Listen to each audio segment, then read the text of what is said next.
이사야 66장 1절에서 14절까지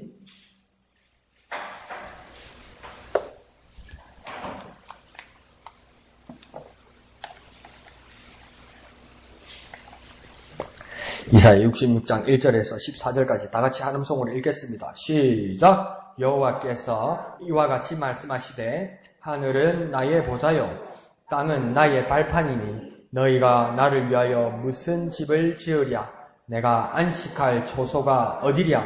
나 여호와가 말하노라. 내 손이 이 모든 것을 지었으므로 그들이 생겼느니라. 무릇 마음이 가난하고 심령에 통해하며 내 말을 듣고 떠는 자 그 사람은 내가 돌보려니와 소를 잡아 드리는 것은 살인함과 다름이 없이 하고 어린 양으로 제사 드리는 것은 개의 목을 꺾음과 다름없이 하며 드리는 예물은 돼지의 피와 다름이 없이 하고 분향하는 것은 우상을 찬송함과 다름이 없이 행하는 그들은 자기의 길을 택하며 그들의 마음은 가증한 것을 기뻐한즉 나 또한 유혹을 그들에게 택하여 주며 그들이 무서워하는 것을 그들에게 임하게 하리니 이는 내가 불러도 대답하는 자가 없으며 내가 말하여도 그들이 듣지 않고 오직 나의 목전에서 악을 행하며 내가 기뻐하지 아니하는 것을 택하였음이라 하시니라.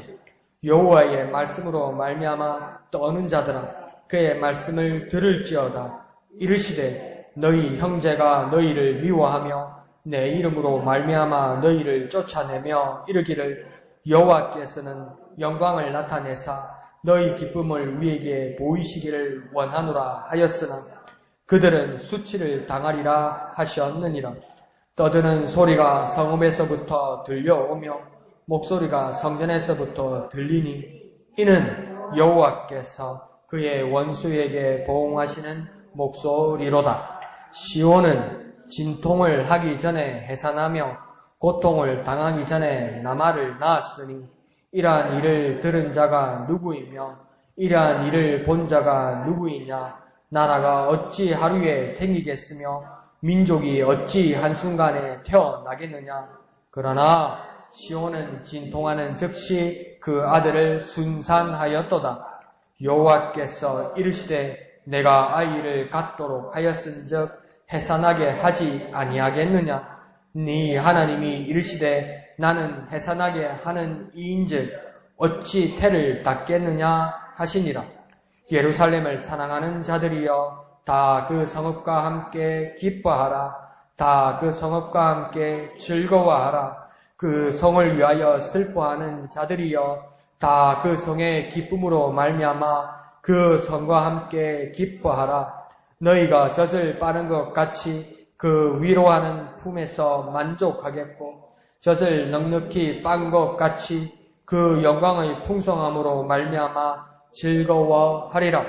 여호와께서 이와 같이 말씀하시되 보라 내가 그에게 평강을 강같이 그에게 문나라의 영광을 넘치는 시내같이 주리니 너희가 그 성읍에 젖을 빨 것이며 너희가 옆에 안기며 그 무릎에서 놓을 것이라.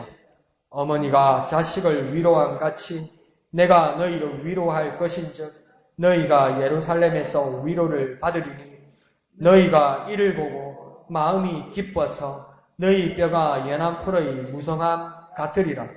여호와의 손은 그의 종들에게 나타나겠고 그의 진노는 그의 원수에게 더하리라. 아멘.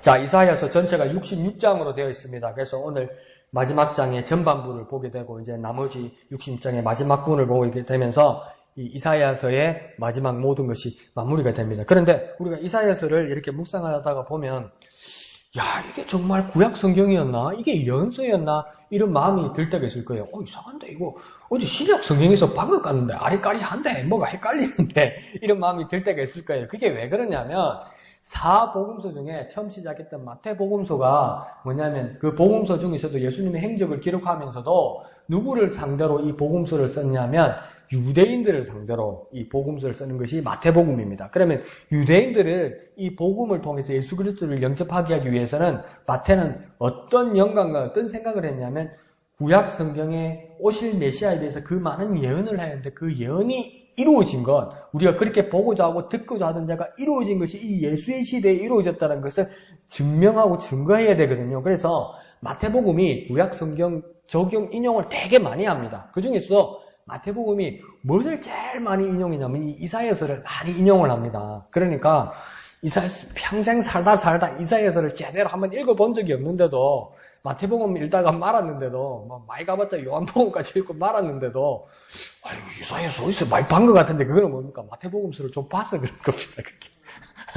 마태가 하도 이사야서를 적용을 이렇게 인용을 많이 하다 보니까 그 말씀을 이루었는지 이러다 보니까 그러니까 이사야서가 상당히 그 복음 예언적인 그 내용들이 상당히 많이 있는 것이죠. 그리고 그 예언들이 어떤 저주나 어떤 현세적인 회복뿐만 아니라 하나님 나라에 그렇게 이루어질 것이라는 것이 막 그렇게 이상적으로 아주 신비롭게 그려지고 있습니다. 오늘 본문에서도 막 그런 모습이 나타납니다. 막 기뻐하라, 즐거워하라, 그 영광이 넘칠 것이다 이러고 막 그런 모습들이 나타나죠. 그러면서 그 하나님의 영광이 어떻게 우리가 상상하는 것과 다른지를 그걸 또 보여주세요. 그러니까 우리는 뭡니까? 우리 꿈들이, 우리 이상들이 우리가 생각하는 것만큼, 우리 생각하는 것보다 조금 더 이상적으로 하나님의 어떤 세계와 하나님 나라가 그럴 거라고 우리는 그렇게 꿈을 꾸거든요. 그거요. 왜 그렇게 됐냐면, 그 천국 갔다 왔다고 말하는 사람들, 간증하는 사람들이, 그거 우리 눈하고 우리 귀를 많이 베리나서 그렇습니다. 집에 하나님 나라 가니까 집이 어떤 것이더라, 기와가 어떻더라, 이런. 감사하긴 한데, 그럼 하늘나라 가면 한국 사람, 중국 사람, 일본 사람뿐이 없습니까? 하늘나라가 기와집으로. 그럼 미국 사람하고 유럽 사람은 어디 가서 살아야 됩니까? 유럽 사람, 미국 사람, 예수 믿은 사람 보고 하나님 나라 가가지고 야 천국이 너희 집이다. 이게 무슨 집인겨? 이러면 뭐라 그럴 겁니까? 그러니까 그런데 그 규모가 어떻고 몇 평이고 자꾸 이러니까 우리가 상상하는 것만큼의 하나님 나라라고 생각한다고요. 근데 오늘 이사야서의 66장의 1절에서 처음 시작할 때 뭡니까? 그 상상을 넘어서는 거라고 이야기해요.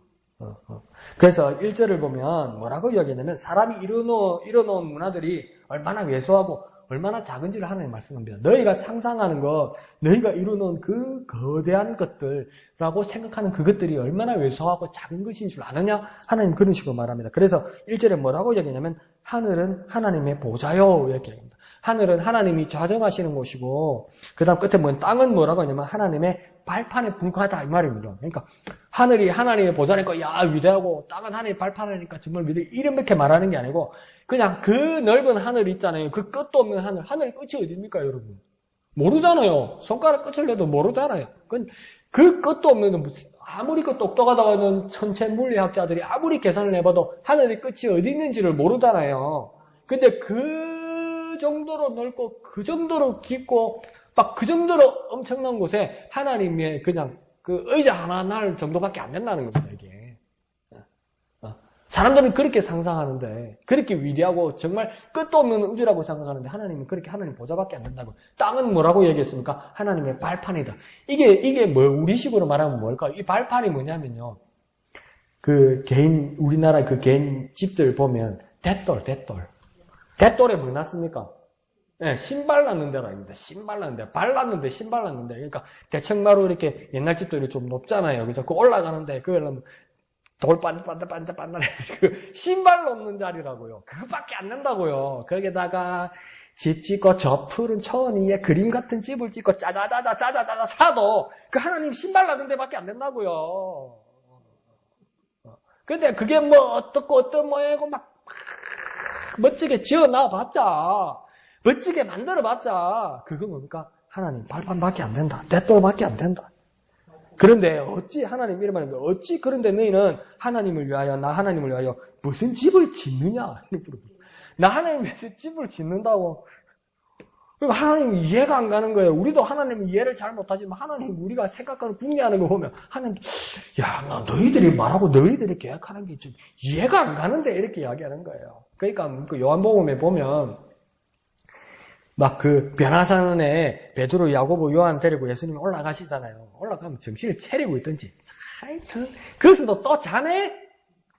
자다가 눈을 번쩍 뜨니까 두 사람이 더 있네. 예수님 말고. 그거 보니까 미스터 엘리야, 미스터 모세가 있는 게라. 야 이거야 이게 꿈이가 생시가 막 때리보고 막 꼬집어 반겨 생시라. 그러니까 뭐라 그럽니까? 베드로가 이 집을 새 채를 지읍시다. 하나는 모세를 위하여, 하나는 엘리 위하여, 하나는 주님을 위하여. 그러니까 여기서 더 닦읍시다 이거 아니에요 이게. 근데 요한이 뭡니까? 뭐라고 이야기합니까? 그러니까 한번 이 제자로 있을 때 베드로하고 요한하고 사이가 어땠는지 하늘나라에서 조용히 한번 물어봐야 돼. 그래 안 친했던 것 같아. 그러니까 요한이 뭐라고 써놓은 줄 아세요? 베드로가 그렇게 말하고 나니까 뭐라면 이는 제가 무슨 말을 하는지 모르고 하는 소리다 이렇게 써놨어요. 그죠? 그러니까 베드로가 멋진 말을 한 것 같은데 요한은 뭐라고 했는지 지가 잠결에 일어나가 뭔 말 하는지도 모르고 그냥 헷갈려서 말하는 말이라는 거예요. 책임도 못 지는 말을 한다는 거예요. 그게 뭐 지만 그랬나? 요한 지네 엄마도 가가지고 뭐 주님 나라에 마실 때 우리 큰아들은 우편에 하나는 좌편에 영의정 좌의정 시켜주십시오. 그러니까 네가 뭘 구하는 줄 아느냐 지금? 그럼 내가 주는 자를 네가 먹을 수 있느냐? 마실 수 있느냐? 그러면 생각을 좀 해보자. 예, 할 수 있습니다. 또 이래서 안 내. 저거들도 뭔 말 하는지 모르고 그냥 대놓고 하는 거예요. 근데 여기서도 보니까 하나님 보니까 참 너희가 생각이 없이 말하는 것처럼 내가 너희를 참 어떨 때 이해 못하는 것처럼 너희도 참 나를 이해 못한다. 하나님 그렇게 말씀하시는 거예요. 어떻게 네가 너희들이 나 하나님을 위하여 무슨 집을 짓는다고 말하느냐. 그렇게 보면요 솔로몬이 참 지혜로운 사람이고 정말 하나님이 주신 지혜로 뭘 이렇게 팍 깨뜨려 보는 사람이에요. 그러니까 이렇게 딱 그러니까 사람을 이렇게 보고 사람 마음을 그렇게 뭐 살피고 이 정도가 아니고 그냥 이렇게 만물의 이치가 이렇게 쫙 이렇게 펼쳐 보이는 거죠. 그러니까 자기가 신세 한탄일 수도 있지만 저 노사에서 헛되고 모든 것이 헛되도다 하니까 지는 할 거 다 해보고 누릴 거 다 누리고 뭡니까? 담배 싹 다 피우고 너는 담배 피지 마라 그러고 술 싹 하면 너는 술 마시지 마라 그러고 지는 바람 피우고 싹 다 넣어놓고 바람 피우는 건 나쁜 거다 너는 절대 하지 마라 그러면 지는 얼굴 다 입어놓고 뭐 이런 마음이네. 그래 신세 한탄은 하는 거 아닌가 그렇게 말할 수도 있지만 솔로몬은 진짜 하나님 주신 지혜로요. 뭡니까? 빵 뚫는 게 있어요. 그래서 뭐라고 해야 합니까? 하나님 앞에 솔로몬 성전을 지어놓고 하나님 앞에 기도하잖아요, 솔로몬이. 그래서 여러 가지 기도를 하잖아요. 뭐 멋진 기도하죠. 막 우리 백성들이 저희 후손들이 하나님 앞에 범죄할지라도 어디 끌려갈지라도 하나님의 성전을 향해서 우리가 기도하면 하나님 들으시고 응답하시고 하나님 우리 이끌어 주십시오. 막 이런 기도도 하고 막 우리 자기로부터 해서 자기 모든 후손을 위해서 막 기도하고 하나님 막 감동시키죠. 근데 그 기도 중에 한 가지를 뭐라고 했냐면 그렇게 고생해서 그렇게 외국의 비싼 것들 다 동원해가지고 그렇게 막 진짜 멋지게 성전을 지어놓고 뭐라고 솔로몬이 뭐냐면 하늘의 하늘들이라도 하나님을 감당할 수 없거늘 하물며 내가 지은 이 성전에 하나님이 거하실 수 있겠습니까? 이렇게 말해요. 그게 뭐냐면 하늘의 하늘들이라도 이렇게 말해요. 그러니까 솔로몬은 뭐라고 이야기하냐면 이 하늘이 그 누구도 파악할 수 없을 만큼 높이와 넓이라는 걸 솔로몬은 알았던 거예요. 그러니까 그 시대의 사람은 하늘 밖에 하늘이 있다는 것을 상상을 못했죠. 그냥 구름 있고 새 나르고 요 하늘로 생각했던 거예요. 네? 근데 솔로몬은 어디까지 봤냐면 이 하늘 밖에 하늘이 있다고 알았던 거예요. 그게 자기 지혜로 되겠습니까? 하나님 주신 거죠. 그러니까 그런데 그 하늘 밖에 그 하늘들이라도 뭐랍니까? 하나님을 감당할 수 없다고 이야기해요. 하나님을 받아들일 수 없다고 이야기해요. 그런데 내가 지은 이 성전에 하나님이 어떻게 계시겠습니까? 그래요. 그럼 우리는 뭔가 그럼 뭘로 짓노? 또 이럴 거 아닙니까? 하나님 좀 듣고 뭔다 짓노? 이럴 거 아니에요. 근데 솔로몬이 뭐라고 이야기합니까? 주의 이름이 여기 계셔서, 하나님의 이름이 여기 계셔서, 우리가 그 이름 앞에 분향할 따름입니다. 이렇게 말해요. 이 말은 뭡니까? 향을 피운다는 뜻인데, 이건 뭡니까? 하나님 앞에 기도합니다. 하나님의 이름이 여기 있어. 하나님의 그 약속이 여기 있어. 하나님의 구원의 이름이 여기 있어. 하나님의 능력이 여기 있어. 다만 우리가 분향할 따름입니다. 기도할 따름입니다. 그러니까 솔로몬은 알았어요. 여기 하나님 감당할 수 없다는 걸 솔로몬은 알았어요. 그런데 그러니까 그렇게 하나님을 잘 안다고 그러고 믿음이 있다고 그러고 나는 참 그리스도인이라고 그러고 나는 천국 백성이라고 그러고 하나님 자녀라고 그러는데 어디에 하나님을 가둘 수 있을 거라고 생각하고 어떻게 하나님을 관리할 수 있을 거라고 생각하고 하나님을 내 테두리 안에서 모실 수 있을 거라고 생각하고 하나님을 내 마음대로 요리할 수 있을 거라고 생각한다고요. 그 솔로몬보다 못한 겁니다. 솔로몬은 깨달은 걸 다 이야기해 줬는데 우리가 우리 마음대로 하나님을 재단한다는 겁니다. 하나님은 그렇게 우리 마음대로 하실 수 있는 분이 아니라고 지금 이야기하는 거예요. 그걸 다시 한번 이사야서를 통해서 그렇게 말하는 거죠. 우리가 하나님을 모시는 것에서 관리할 수까지 있다는 생각은 참 어리석은 생각이다. 이렇게 말씀하시는 것이죠. 그래서 2절에서는 그러면 우리가 하나님을 관리하고 하나님을 보호하고 하나님을 위해서 뭘 하고 그것보다도 다른 모습이 있다고 합니다. 2절에서는 뭐라고 이야기하면 오히려 사람들이 하나님을 관리하거나 하나님을 모시는 것이 아니라 오히려 마음이 가난하고 이렇게 얘기해요. 지난주에도 말씀드렸지만 마음이 가난하다는 뜻은 뭐냐면 가난하다는 것은 없다는 이야기잖아요. 그죠? 없으니까 가난하다는 거잖아요. 그러니까 없는 사람은 어떤 사람입니까? 필요하지요. 없는 사람은 언제나 필요를 느껴요. 그래서 예수님께서도 심령이 가난한 자는 복이 있나니 이렇게 얘기해요. 그래 심령이 가난한 자가 왜 복이 있습니까? 심령이 하나님을 필요로 하는 자, 하나님께 간절한 자는 복이 있다 이 얘기예요. 하나님 앞에 간절함을 느끼는 자가 복이 있단 말이에요. 이미 여기서도 뭡니까? 마음이 가난하다는 것은 무엇입니까? 내 마음이 하나님을 필요로 하고 하나님을 갈망하는 자 이 말입니다. 이게. 그리고 또 뭐라 합니까? 심령에 통회하며 이렇게 얘기해요. 심령에서 내 마음이 그 마음이 뭡니까? 막 굳다고 말하는 거죠. 통곡한다는 거죠. 왜 통곡합니까? 그 마음이 그 심령이 그 영혼이 왜 통곡하게 됩니까? 거룩하신 하나님 앞에서 불의한 자기를 깨닫기 때문이죠. 거룩하신 하나님 앞에 와서 죄인인 자기 모습을 깨닫으면서 하나님 앞에 눈물로써 회개하는 자에게 이 말입니다. 그런 자가 뭡니까? 심령이 통회하는 자다. 그리고 또 세 번째는 뭐랍니까? 내 말을 듣고 떠는 자다 이 말입니다. 이 말은 뭡니까? 하나님의 말씀을 듣고 떠는 자는 이 말은 어떤 말일까요? 우리가 잘 아는 말로 하나님을 경외하는 자. 하나님을 존경하고 하나님을 사랑하고 하나님을 어려워하고 하나님 앞에 조심하고 하나님을 두려워하는 자. 그런 자를 뭐라고 이야기합니까? 2절 끝에 내가 돌본다. 이 말은 뭡니까? 나 하나님이 돌본다. 그러니까 다시 말하면 내가 하나님을 관리하는 것이 아니라 하나님이 나를 지으시고 하나님이 나를 돌보신다 이 말입니다.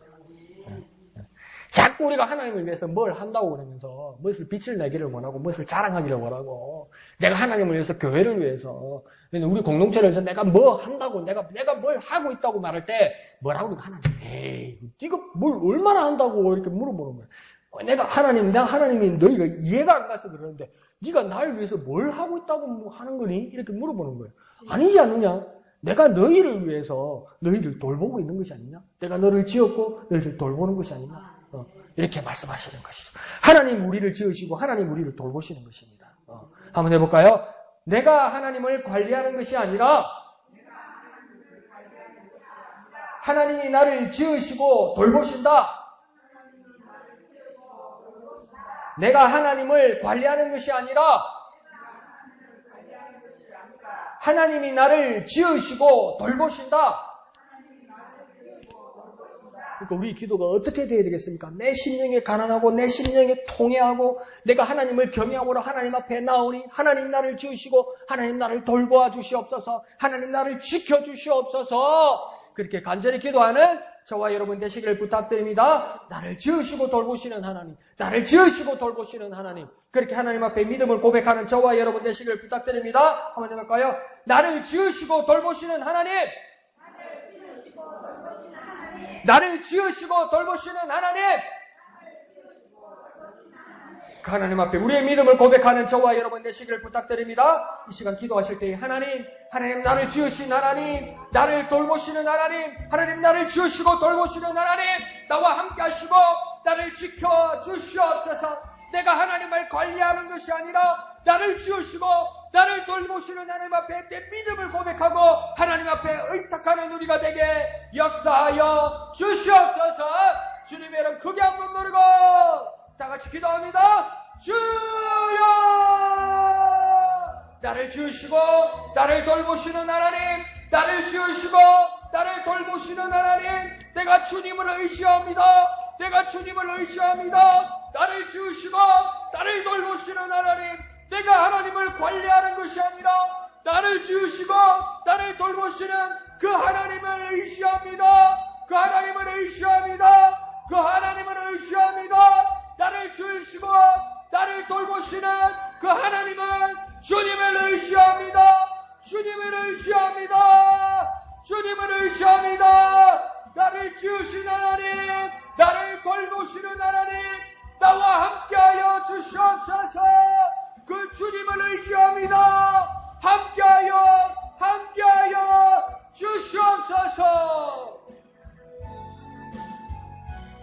하나님은 너를 지키시는 자, 너의 우편에 그늘 대시니 낮에 해와 밤의 달도 너를 해치 못하리. 하나님은 너를 지키시는 자, 너의 환난을 명쾌하시니 그가 너를 지키시리라. 너의 출입을 지키시리라. 눈을 들어 산을 보아라. 너의 돌을 어디서 오나. 천지 지으신 너를 만드신 여호와께로다. 눈을 들어 산을 보아라. 너의 도움 어디서 오나. 천지 지으신 너를 만드신 여호와께로다.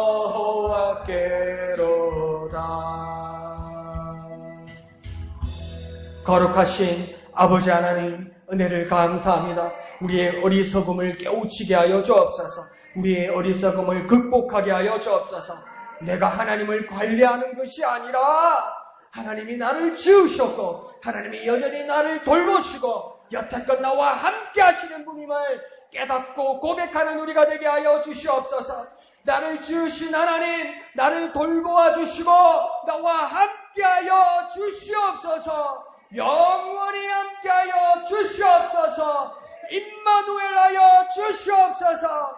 그 주님을 의지하는 우리 되게 역사하여 주시옵소서. 모든 것을 감사드리며 거룩하신 예수님의 이름으로 간절히 기도하옵나이다. 아멘.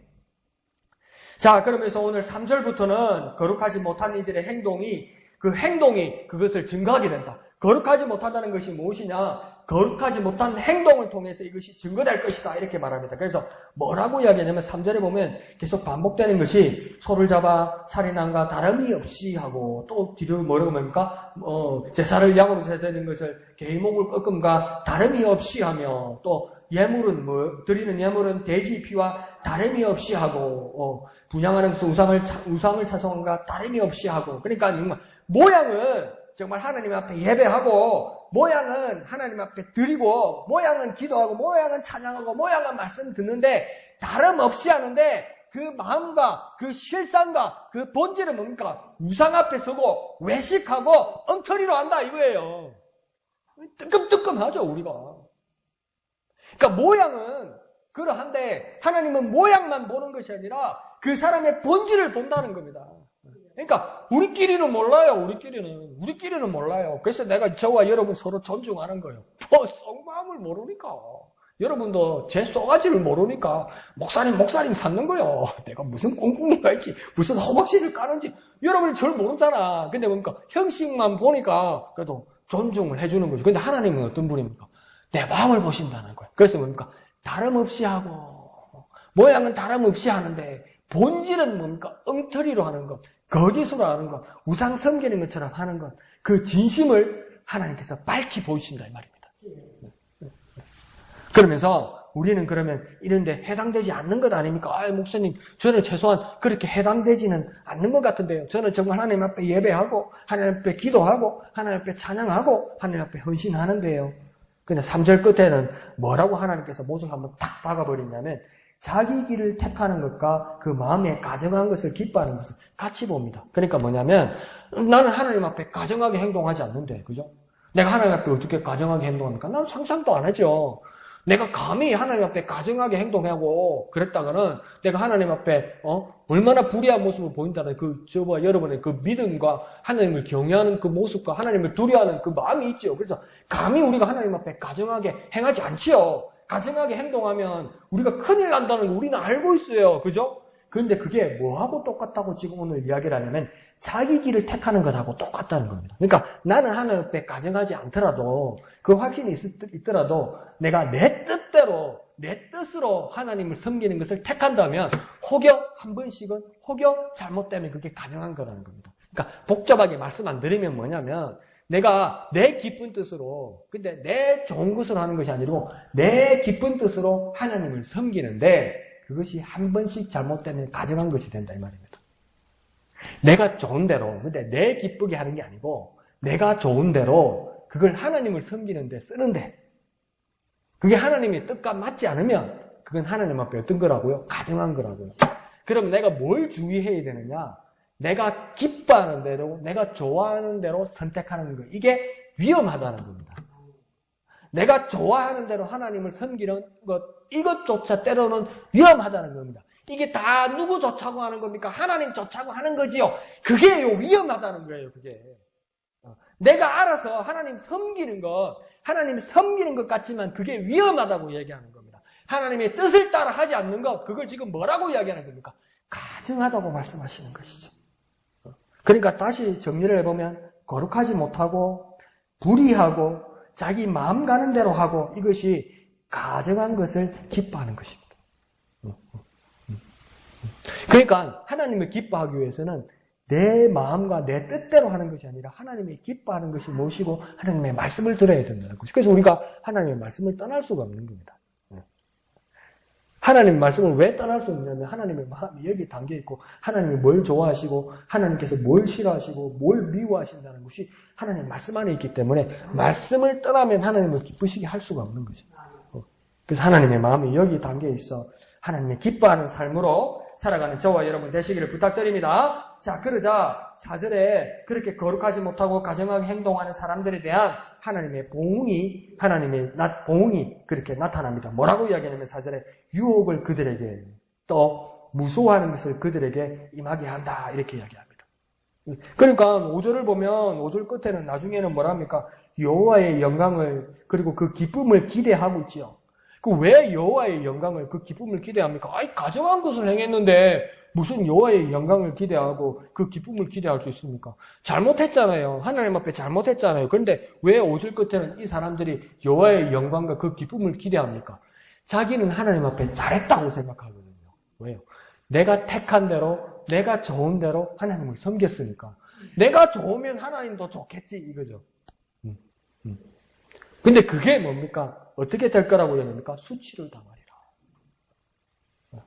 하나님이 좋아하는 것이 아니었어요. 자기 좋아하는 거였지. 자기 좋아하는 거였지. 하나님이 좋아하는 것이, 하나님 좋아하시는 것이 무엇인지 한 번도 신경 쓰지 않고, 한 번도 찾아보지 않고, 한 번도 살펴보지 않았다 이 말입니다. 자, 누가 좋다고 하는 겁니까? 하나님 좋다고 하는 거지. 그게 위험한 생각이고 위험한 말이라는 거죠. 그래서 뭡니까? 수치를 당하리라. 6절 끝에는 뭐라고 해야 합니까? 이는 여호와께서 그 원수에게 보응하시는 목소리다 이렇게 이야기합니다. 하나님께서 원수같이 여긴다는 거죠. 다시 한번 정리를 해보면 자기 마음에 가는 대로 하는 그것이 신앙일지라도 하나님 앞에 가정한 것이 될 수 있습니다.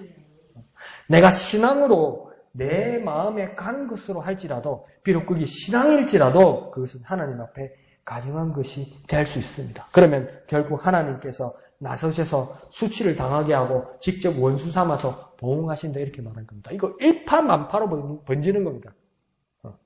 우리가 잘못된 것을 계속 그렇게 밀고 나가면 일파만파로 그냥 걷잡을 수 없게 되는 것이죠. 그러면서 이제는 또 하나님께서 축복된 말씀을 7절에서 9절까지 말씀하시죠. 그러면서 아주 희한한 말씀을 합니다. 이 어머님들은 정말 무슨 이런 일이 다 있나 이러면서 희한한 말씀을 하는데 7절에 뭐라고 이야기하냐면 진통전에 해산할 것이다. 아이를 가진 어머니가 진통 전에 해산하게 될 것이고 고통 전에 남아를 낳을 것이다. 이렇게 이야기합니다. 그리고 8절에는 뭐라고 이야기합니까? 진통과 동시에 순산한다. 이렇게 이야기합니다. 이게 가능합니까? 진통 전에 순산하고 해산하고 진통 전에 애를 낳으면 의학적으로 이거 위험하다면서요. 이게 배 안에서 사산된 애들을 낳는 경우에 이렇게 진통이 없는 경우도 덜 있다고 그럽니다. 그리고 아무리 요즘 의학이 발달해서 무통 주사를 맞아도 조금 감해주는 것이 하나도 안 아프고 그러지는 않죠. 그죠? 그리고 아예 또 약을 안 듣는 분들이 있다고 그러대요. 무통 주사 맞아도.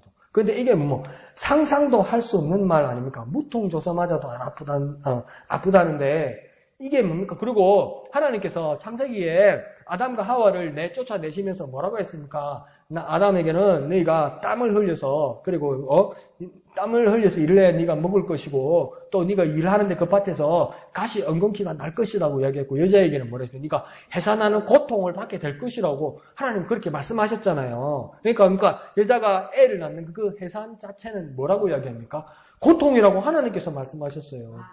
해산은 고통이라고요. 그런데 오늘 이 본문에서는 7절 9절에서는 뭐라고 이야기하냐면 뭘 말한 겁니까? 고통이 없다고 이야기하는 겁니다. 하나님이 순산하게 하시고 하나님이 고통 없게 하시겠다 이 말입니다. 그러니까 이 말은 뭐냐면 애를 잘 낳게 하신다는 그 뜻보다도 더 우리에게 주시는 축복의 말씀은 뭐냐면 이제 더 이상 고통이 없게 하겠다는 겁니다. 우리의 삶 가운데서 하나님 나라 그곳에서 더 이상 고난이 없게 하시겠다는 겁니다. 온전하게 하시겠다는 거예요. 그러니까 그 하나님 나라에는 무엇입니까? 고통이 없다. 그 하나님 나라에는 고통이 없다. 하나님께서 그렇게 하시겠다고 이야기하는 것입니다. 그러니까 아까 우리 찬양 불렀던 것처럼 뭡니까? 저 하늘에는 눈물이 없네. 거기는 슬픔도 없네. 거기는 뭡니까? 고통도 없다는 거예요. 인간의 고통은 모두 사라져버리고 영광만 가득 차겠네. 이거 완전 복음 아닙니까? 이게 이사야서에 있다는 거죠. 그러니까 하나님 나라에 가면 그런 일이 있다는 것입니다. 그런 소망 가운데 살아가는 저와 여러분 되시길 부탁드립니다. 한번 해볼까요? 하나님이 고통 없이 하신다. 하나님이 고통 없이 하신다. 그러니까 하나님 나라를 바라보는 우리에게는 하나님께서 고통 없이 하신다. 하나님 우리에게 고통 없게 하신다. 그러니까 우리 새벽에도 말씀 나눴듯이 뭡니까? 그 하나님 새 예루살렘 성, 새 하늘과 새 땅에 가면 뭡니까? 100세의 사람이 죽으면 뭡니까? 아이고 어린애가 죽었네 이런다는 거예요. 우찌절에 명도 저렇게 잘로 지질이 복도 없네 그렇게 한다는 거네요. 하나님 나라에 가서 100세에 죽으면 그 말은 뭡니까? 그러면 우리는 어떤 의문이 생깁니까? 그럼 도대체 몇 살이 죽어야 제대로 명대로 살았다 카노? 그 말은 무슨 말이라고 했습니까? 하나님 나라에 뭡니까? 영생하게 한다는 겁니다. 그러니까 하나님 나라에서 장수는 뭡니까? 영생하게 한다는 거예요. 그러면 그 영생이란 말이 뭡니까? 100세에서 101살, 101살에서 102살, 그러면, 아이고, 기운 떨어지고, 아프고, 무릎 아프고, 허리 아프고, 머리 아프고, 지팡이 짚어야 되고, 실체어 타야 되고, 밥 먹기 힘들고, 그래가지고 하루 더 살고, 하루 더 살고. 목사님, 그게 사는 게 사는 겁니까? 그게 무슨 장수입니까? 그게 연장되는 게 무슨 영생입니까? 그거는 영생이 아니죠. 그건 연장이 아니죠. 뭡니까? 하나님께서 주시는 그 영생은 뭡니까? 날마다 새롭게 하신다고 이야기하잖아요. 날마다 새롭게 하신다고 하잖아요. 그래서 누구든지 나에게 오는 자는 그 배에서 생수의 강이 흘러넘쳐 남과 같다 말하잖아요. 그러니까 날마다 새롭게 하고 날마다 힘있게 하고 날마다 능력 있게 하고 날마다 놀랍고 새로운 하루가 되게 시작되게 하신다 이 말이 뭡니까? 그게 영생하게 하시고 장수하게 하신다 이 말 아닙니까? 그와 마찬가지로 하나님께서 오늘 7절 9절에서 진통전에 해상하고 고통전에 남아를 낳게 하시고 진통과 동시에 순산하게 하신다는 이 말씀은 무엇입니까? 애 잘 낳게 한다 이 말씀이 아니라 무엇입니까? 고통 없이 하신다는 거예요. 눈물 없이 하신다는 거예요. 그것이 영원한 기쁨과 즐거움만 있게 하시겠다 이 말입니다. 그것이 무엇입니까? 하나님 나라에 있다는 겁니다. 그러니까 누가 그렇게 하신다는 겁니까? 하나님이 그렇게 하신다는 거예요. 왜 하나님이 그렇게 하십니까? 그곳에는 하나님의 나라이기 때문입니다. 하나님이 주인이시기 때문입니다. 하나님이 주관자이시기 때문입니다. 그래서 하나님께서 그렇게 하시겠다고 하시며 하나님께서 그렇게 하시는 것입니다. 그래서 뭡니까? 그 나라에서 하나님이 고통 없이 하신다는 거예요. 그 나라에서 하나님이 고통 없게 하시겠다는 거예요. 그래서 그 하나님의 나라를 바라보며 소망 가운데 살아가는 저와 여러분 되시기를 부탁드립니다. 한번 해볼까요? 하나님이 고통 없이 하신다. 하나님이 고통 없이 하신다. 그 소망 가운데 살아가는 저와 여러분 되시길 부탁드립니다. 여기서 저와 여러분의 고통을 느낄 때 이 고통이 사라진다는 겁니다. 하나님 나라는 이 고통이 없을 거라는 겁니다. 아이고 하나님 좀 덜 아프게 해주시지. 하나님 좀 건강하게 해주시지. 하나님 덜 고민하게 해주시지. 하나님 덜 괴롭게 좀 해주시지. 그런데요. 제가 못을게 한번 말씀드릴게요. 고통요. 철저하게 기억하십시오. 여러분. 아픈 건요. 철저하게 기억하십시오. 힘든 건요. 철저하게 기억하십시오. 이걸 딱 기억해가지고 잊지 말고 딱 가지고 있다가 하나님 나라 가면 이거 온전히 없어진다. 완전히 없어진다. 여기서 아프지도 않고 여기 괴로운 일도 없고 그러면 뭐 여기 있으나 하나님 나라 가라 똑같는 기라. 고마운 줄도 모르고 감사한 줄도 모르고 용광 줄도 모르는 기라. 뭐 그랬을 때도 괜찮았는데 뭐 그렇게 애써서 하나님 나라 옮겨주시니까 이거밖에 더 되겠습니까? 근데 여기서 내가 고통 가운데 있고 어려움 가운데 있고 힘든 일 가운데 있을 때 이것을 철저하게 내가 기억할 때 이게 하나님 나라 가서 정말 없어질 거다. 그러면 내가 그러니까 내게 있는 이 고통도 그러니까 정말 하나님 앞에 감사함으로 변화될 수 있는 겁니다. 그러니까 바울이 원합니까? 내 안에 사는 이가 그리스도니 나의 죽음도 유익하다 이렇게 이야기합니다. 이 말은 무엇입니까? 나는 없어지는 것이 아니라 나는 여전히 나 바울로 살아있는데 내 안에 그리스도께서 오셔서 새 삶과 새 생명을 주어서 나의 죽음도 유익하다 이 말은 뭡니까? 내가 죽어야 진짜 삶을 산다 이 말입니다. 죽어도 좋고 살아도 좋다 이 말이 아니에요. 알고 보니까 바울은 뭡니까? 나의 죽음이 오히려 유익하다. 내가 죽음, 이 고통, 이 고난 가운데 있을 때 이 고통, 죽음, 고난이 저 하나님 나라가서 완전히 사라진다는 것을 지금 여기에서 상상하게 되고 지금 여기에서 기대하게 되고 지금 여기에서 소망을 가지게 된다는 겁니다. 뭐 가운데요? 고난과 고통 가운데요. 그 기쁨과 즐거움을 소망하게 된다는 겁니다. 그러니까 기쁨과 즐거움은 어느 때 소망하게 되느냐? 고난 가운데 기쁨과 즐거움을 소망하게 되는 거예요. 고난이 없으면요, 기쁨과 즐거움을 바라보지도 않고요, 소망하지도 않아요. 그러니까요, 제가 모실게 말씀드리면, 내게 있는 고난, 내게 있는 어려움, 내게 있는 공포, 이거 감사한 겁니다. 하나님 나라가 있기 때문에 감사한 겁니다. 하나님께서 고통 없이 하시는 그 하나님 나라를 바라보는 저와 여러분 되시기를 부탁드립니다. 자, 그러면서, 10절에는 뭐라고 하냐면, 이 기쁨과 즐거움을, 11절에는 뭐가 있다고 합니까? 위로와 만족과 영광과 즐거움이 있다고 이야기합니다. 12절에는 뭐가 있다고 합니까? 평강과 영광을 주실 거라고 이야기합니다. 다시 한번 정리해 볼게요. 10절에는 기쁨과 즐거움을, 11절에는 위로와 만족과 영광과 즐거움을, 12절에는 또 평강과 영광을 주실 거라고 이야기하는 겁니다. 그러니까 하나님 좋은 거 다 주시겠다는 거예요. 하나님 나라에서 다 주시겠다는 거예요. 그러니까 내가 고통과 아픔과 두려움 가운데있을 때 이거 하나님 나라가 사라질 거라는 걸 정확하게 기억하고 소망하고 기대하고 바라보며 살아갈 수 있다는 거예요. 그러니까 하나님 좋은 거 다 내어주시겠다는 거예요. 하나님 가진 거 다 내어주시겠다는 거예요. 그러니까 진짜 하나님 나라 가면 그런 찬송이 절로 나는 거죠. 강물같이 흐르는 기쁨 성령 강림함이란 찬송이 나는 거죠. 주님 주시는 참된 평화가 내 마음속에 넘치네 찬양이 절로 나는 거죠. 하나님이 내주시니까 주님 주시는 참된 평화가 내 마음속에 뭐라고 해야 합니까? 넘친다는 겁니다. 부어주시고 또 부어주시고 부어주시고 주님도 참 대중도 없다. 딱 여기에 딱 적당히 주시면 되는데 부어주시고 부어주셔서 철철 넘친다는 거예요. 하나님 좋은 거, 하나님 가지고 좋은 거 다 내어주시겠다는 거예요. 그 모든 것을 주시겠다고 10절에서 12절까지 말씀하고 있습니다. 그러면서 13절에는 이제 뭐가 있습니까? 하나님의 위로가 선포되고 있습니다. 그래서 13절에 보면 어머니가 자식을 위로함 같이 내가 너희를 위로할 것인즉 너희가 예루살렘에서 위로를 받으리니 뭐가 제일 많이 반복됩니까? 위로요, 위로. 그러니까 그것만 찾아서 보면 위로함 같이 위로할 것인즉 위로를 받으리니 이래요. 그러니까 하나님 주시고 싶은 것이 뭐냐면 위로함을 주시고 싶다는 거. 위로함 같이 위로할 것인즉 위로를 받으리니. 누가 위로를 받습니까? 어려움 가운데 있던 사람들, 슬픔 가운데 있던 사람들, 고난 가운데 있던 사람들, 마음 고민 가운데 있던 사람들이 뭐가 필요한 겁니까? 위로함이 필요한 거죠. 근데 그게 하나님께서 그 위로함을 주신다고 이야기하잖아요. 하나님 뭐 하시겠다는 겁니까? 바꿔버리겠다는 거죠. 우리의 어려움과 우리의 두려움과 우리의 고난에 대해서입니까? 그대로 두지 않고 하나님께서 위로를 주심으로 바꿔버리시겠다는 거죠. 그러니까 하나님께서 몇 번 반복하는 겁니까? 위로함 같이 위로할 것인즉 위로를 받으리니 이렇게 이야기합니다. 이 말은 뭡니까? 하나님이 나를 위로하신다. 그것이 우리에게 어떤 큰 진짜 위로가 되는 거죠. 진짜 이거 하나님이 위로함을 주신다는 게 우리에게 큰 위로가 됩니다. 말 이런 식으로 하면 안 되는 것 같은데, 그러니까 하나님이 위로함을 주신다는 그 약속이 내게 제일 큰 위로가 됩니다. 하나님이 내게 위로함을 주신다는 그 약속이 가장 큰 위로가 됩니다. 그러니까 하나님의 약속이 내게 가장 큰 위로가 됩니다. 하나님의 약속이 내게 위로가 됩니다. 하나님의 약속이 내게 위로입니다. 하나님 뭐라고 약속하신 겁니까? 위로함을 줄 것이다. 위로함을 줄 것이다. 그것이 내게 가장 큰 위로가 됩니다. 그 어떤 것보다도 하나님의 약속이 저와 여러분의 가장 큰 위로가 되시기를 부탁드립니다. 한번 해볼까요? 하나님의 약속이 내 위로가 된다.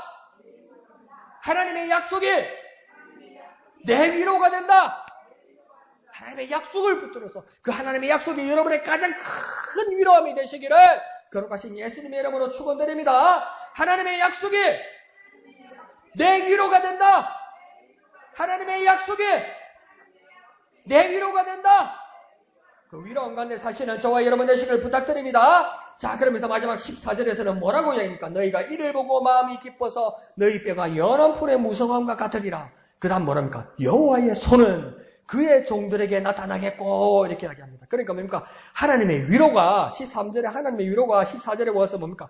여호와의 손으로 나타나는데 그 종들에게 나타난다. 그러니까 뭡니까? 하나님의 손, 이 말은 뭡니까? 하나님께서 직접 일하시고 하나님께서 직접 만지시고 하나님께서 직접 만들어 주시겠다. 이게 뭡니까? 하나님의 손이라는 거죠. 하나님의 손은 또 무엇입니까? 하나님의 능력이라는 것이죠. 하나님의 능력으로 역사하시겠다는 겁니다. 하나님의 손, 하나님의 능력으로 나를 무엇하시겠다는 겁니까? 나를 위로하시겠다 이런 말입니다. 나에게 나타나셔서 하나님의 손으로 직접 이 말입니다. 하나님의 손, 하나님께서 직접 하나님 누구 시키지 않고 누구 데리러 보내지 않고 누구 대사로 보내지 않고 하나님의 손으로 하나님의 직접 하나님께서 우리를 만지시고 직접 그 손으로 일하시고 직접 그 손으로 능력으로 역사하셔서 하나님께서 나를 위로하신다. 하나님께서 손으로 나를 위로하시고 종들이 나에게 그 손으로 나를 위로하신다면 하나님은 어떻게 역사하실까? 한번 우리 인간적으로 한번 생각해 봅시다. 누가 슬픈 가운데 있고 누가 울고 있을 때 내가 손으로 그 사람을 위로한다면 여러분 어떻게 위로하겠습니까? 내가 사랑하는 사람이 여기서 막 눈물 흘리고 있어요. 근데 내가 손으로 그 사람을 위로한다면 여러분 어떻게 위로하겠습니까? 우리 집사님 세준이가 막 저렇게 엄마 할머니 하면서 울어요. 그러면 우리 집사님은 세준이를 어떻게 위로하겠습니까? 그 손으로. 네. 안으면서 토닥. 하나님께서요 남 안 보내고요 누구 대신 안 보내고요 하나님 멀리서 바라보면서 말씀만 하지 않으시고요 입으로만 하지 않으시고요 하나님께서 손으로 그 종들에게 역사하신다고 얘기했잖아요. 하나님께서 내게 오셔서 하나님의 손으로 내게 토닥 해주시겠다고요. 하나님께서 직접 나를 만지시고 직접 나를 위로해 주시겠다고요. 그게 무엇입니까? 여호와의 손은 그 종들에게 나타나겠고 이 말입니다. 하나님께서 직접 나를 위로하신다. 하나님이 손으로 나를 직접 위로하신다. 하나님께서 나를 직접 토닥 해주신다. 이거보다 더 감사한 일이 어디 있습니까? 하나님께서 내게 하나님 나라 오시면 그렇게 이야기하게 됩니까? 직접적으로 역사하시겠다. 하나님의 손으로 나를 직접 위로하신다.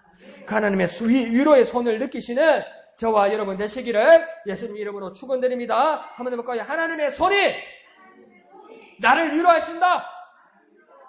하나님의 손이 나를 위로하신다. 그 하나님의 손길을 느끼시는 저와 여러분 되시길 부탁드립니다. 그 하나님의 손길을 내가 느끼길 원합니다. 하나님이 직접 나를 위로하시는 그 하나님의 손길을 느끼기를 원합니다. 주님, 저와 여러분이 기도하실 때 내가 하나님의 손길을 나를 위로하시는 하나님의 손길을 내가 직접 느끼기를 원합니다. 역사하여 주시옵소서. 그렇게 기도하시는 저와 여러분 되시기를 부탁드립니다. 우리 찬양하신 후에 다 같이 기도하도록 하겠습니다.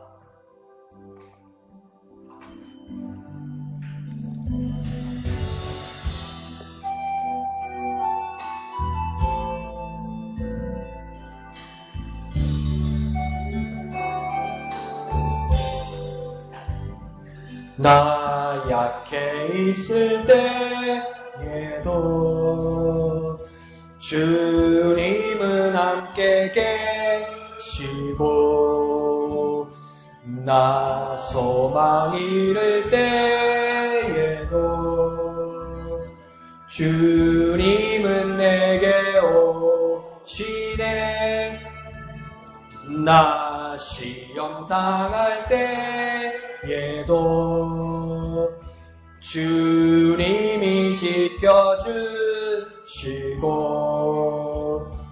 나 실망 당할 때에도 주님이 위로하시네.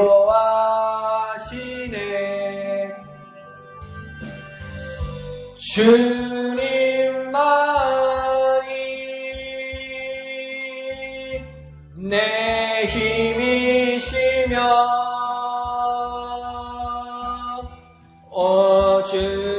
주님만이 날 도우시네.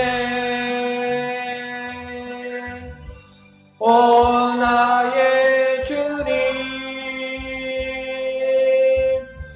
내 아버지여 오 나의 주님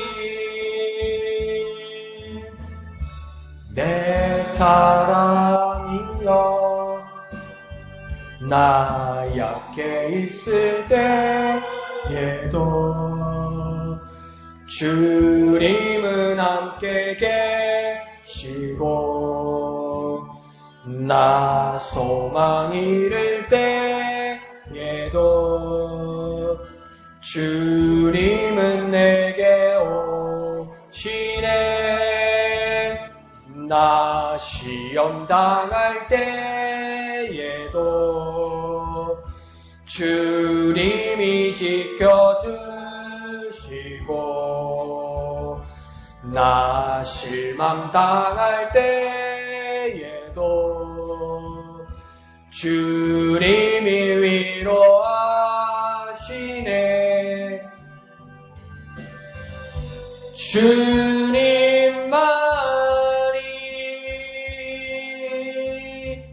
내 힘이시며 오 주님만이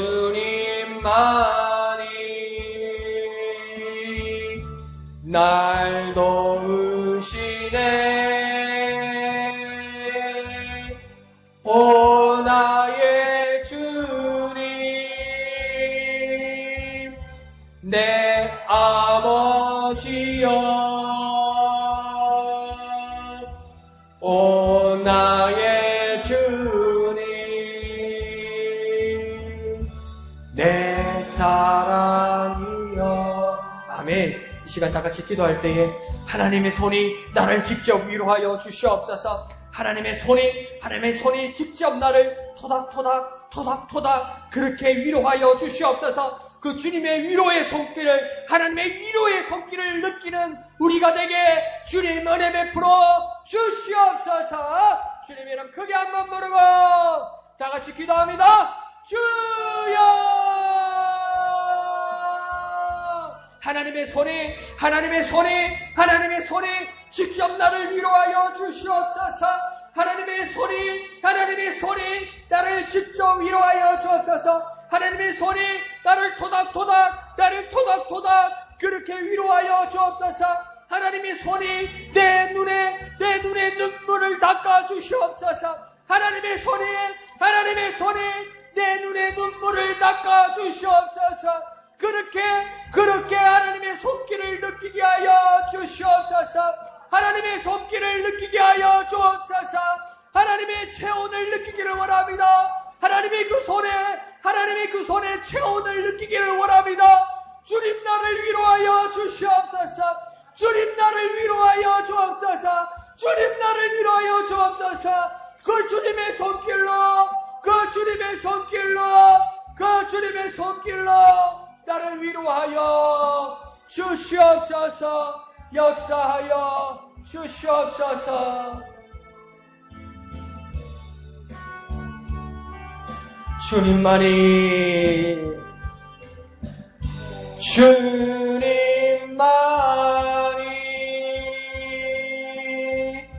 내 힘이시며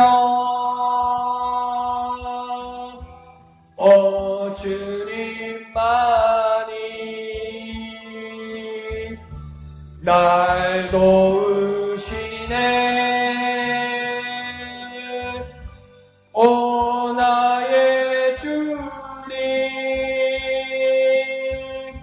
내 아버지여 오 나의 주님 내 사랑이여. 거룩하신 아버지 하나님 은혜를 감사합니다. 우리 삶 가운데 고난이 있을지라도 고통이 있을지라도 결코 절망하거나 낭망하지 말게 하여 주옵소서. 그 고통 한가운데 고난 한가운데 슬픔 한가운데 저 하나님 나라에서 더 이상 눈물 없고 고통 없고 슬픔 없음을 깨달아 하나님 나라를 바라보며 소망하는 우리에게 역사하여 주시옵소서. 하나님의 손길을 느끼는 우리가 되게 하여 주옵소서. 하나님의 손이 직접 나를 위로하심을 하나님의 손이 직접 나를 위로하심을 바라보고 경험하게 하여 주시옵소서. 하나님의 손으로 나를 안아 주시옵소서. 하나님의 손으로 토닥토닥하여 주시옵소서. 하나님의 손으로 나를 위로하여 주시옵소서. 하나님의 손으로 내 눈에 눈물 닦아 주시옵소서. 하나님의 손길을 느끼기를 원합니다. 하나님의 체온을 느끼기를 원합니다. 그 삶 가운데 그 깊은 주님의 삶 가운데 살아가게 하여 주시옵소서. 임마누엘 하여 주시옵소서. 함께하여 주시옵소서. 역사하여 주시옵소서. 은혜 베풀어 주시옵소서. 하나님 앞에 범사에 감사함으로 우리 인숙 집사님 하나님 앞에 감사함금 드렸습니다. 하나님 기뻐 받으시고 하나님 영광 거두어 주시옵소서. 모든 것을 감사드리며 거룩하신 예수님의 이름으로 간절히 기도하옵나이다. 아멘. 하늘에 계신 우리 아버지의 이름을 거룩하게 하시며 아버지의 나라가 오게 하시며 아버지의 뜻이 하늘에서와 같이 땅에서도 이루어지게 하소서. 오늘 우리에게 일용할 양식을 주시고 우리가 우리에게 잘못한 사람을 용서하여 준 것 같이 우리 죄를 용서하여 주시고 우리를 시험에 빠지지 않게 하시고 악에서 구하소서. 나라와 권능과 영광이 영원히 아버지의 것입니다. 아멘. 주님 감사합니다. 주님 감사합니다. 주님 감사합니다. 천천히 감사합니다. 하나님의 손길을 느끼는 우리가 되게 하여 주옵소서. 위로하시는 하나님의 손길, 주님이 직접 나를 위로하시는 하나님의 손길, 그 손길을 느끼는 우리가 되게 하여 주시옵소서. 주님의 손으로 나를 안으시고 주님의 손으로 토닥토닥 위로하시는 그 주님의 손길을 느끼게 하여 주옵소서. 내 눈에 눈물 닦아주시는 그 주님의 손길,